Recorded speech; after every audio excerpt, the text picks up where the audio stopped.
Hola, hola, bienvenidos una vez más al podcast A la Verga el Español.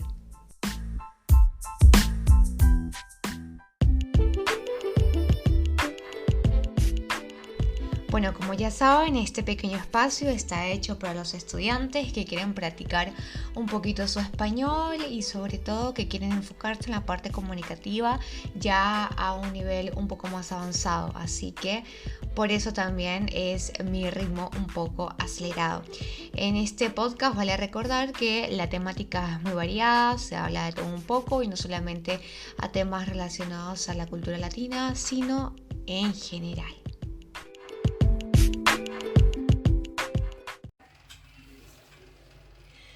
Bueno, hoy, por dónde empezar.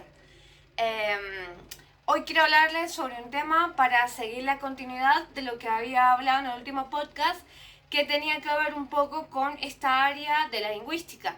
Y esta vez quiero tocar un tema que también me pareció interesante, que tiene que ver con enseñar español si no es mi lengua materna. Entonces, acá también podemos hablar de un rompimiento del hielo y pensar un poco sobre la pregunta de cuántos los docentes de idiomas has tenido que eran nativos. Y esta pregunta está muy relacionada porque generalmente cuando estudiamos, tenemos alguna entrevista con algún estudiante, etc., lo que solemos escuchar es que ellos están buscando a un profesor nativo porque sienten que pueden haber algún tipo de interferencias, ya sea que puede explicar algo que el estudiante no entiende en la lengua materna, por ejemplo, si es del portugués al español, el profesor de portugués va a explicarle quizás algunas cosas en portugués, y también muchas veces el estudiante piensa que el profesor no tiene los conocimientos plenos como si lo tendría un nativo que enseña español. Pero bueno, estos siempre son como opiniones que vienen, que van. ¿Qué pasa? Que el mito del nativismo emana de la idea de que solamente una persona que tiene una lengua meta como idioma materno sabe lo suficiente para enseñarla. Bueno, esta es la primera de las mentiras, por supuesto, que por cierto se emplea habitualmente para proporcionar de manera engañosa la gran demanda de profesorado de L, en la que se promete facilidad para conseguir empleo por el mero hecho de hablar la lengua, ponele. Bueno, de hecho, no es tan importante ser nativo o no, además de conocer el idioma, tener la formación lingüística y didáctica apropiadas. ¿Esto qué quiere decir? Que para enseñar un idioma no basta con saberlo de manera intuitiva, sino que también hay que conocerlo de manera declarativa. Es decir, que se debe poder explicar por qué se usa el subjuntivo o no, o por qué se utiliza esta preposición o no. Porque se reduplica el pronombre objeto indirecto, por ejemplo, que es uno de los temas también muy interesantes en la enseñanza del español. Bueno, y además de tener, obviamente, una alta competencia lingüística, hay que tener una conciencia sobre ella. ¿Por qué conciencia sobre ella? Porque hay que hacer una reflexión del contenido. En otras palabras, se debe conocer la lengua y saber cómo funciona, cómo se hace y por qué se dice esto, aquello o lo otro. Se suele entonces pagar más a personas nativas por dar clases. ¿Y por qué? Bueno, a ello se le suma que es necesario también saber cómo explicar y enseñar, es decir, la parte pedagógica. Esta competencia docente es fundamental. Hay que saber organizar actividades, crear materiales, diseñarlas, teniendo en cuenta los niveles, las necesidades comunicativas, el país procedente, la forma en la que aprendemos, etc. No por explicar una palabra un día, esta se va a aprender, por supuesto, pero incluso una persona no nativa puede ser de más ayuda a los estudiantes. ¿Por qué? Porque al conocer su lengua materna y al haber pasado por ahí, puede predecir mejor las dudas que les pueden surgir.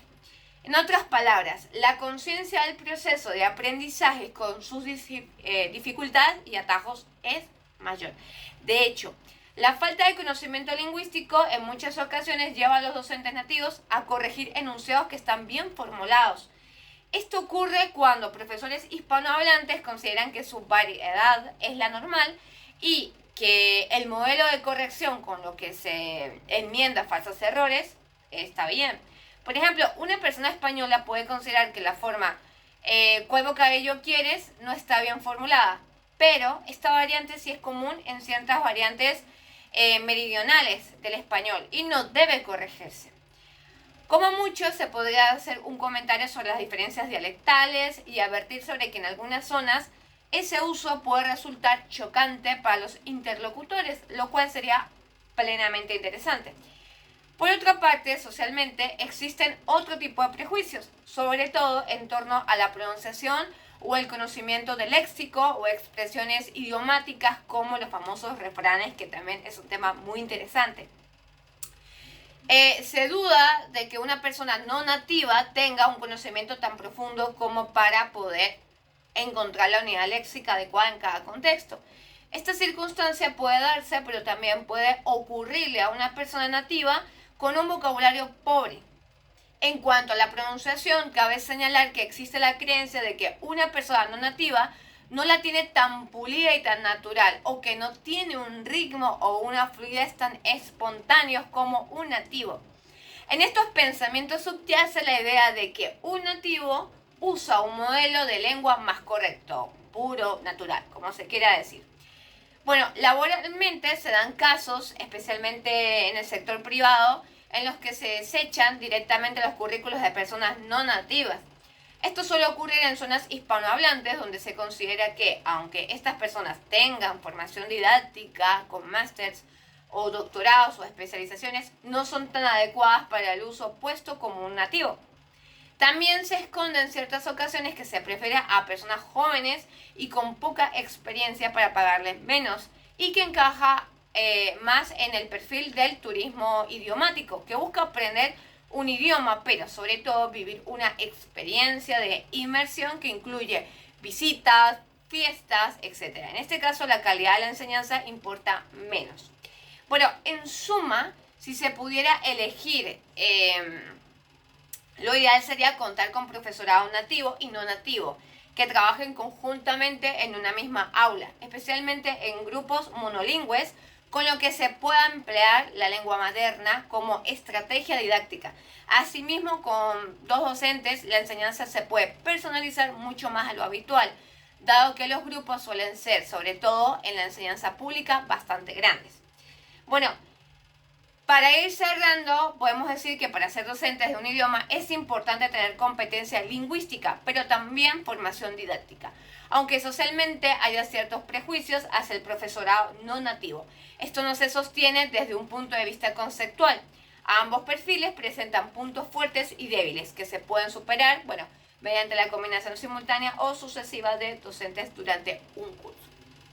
Así que espero les haya gustado este episodio que, está relacionado directamente con el área de la lingüística. Si tienes alguna pregunta o algún comentario, puedes dejarlo por acá o escribirme al privado. Así que nos estaremos viendo en otro episodio para seguir hablando de estos temas lingüísticos que nos interesa a todos, estudiantes y profesores. Nos vemos. Buena semana.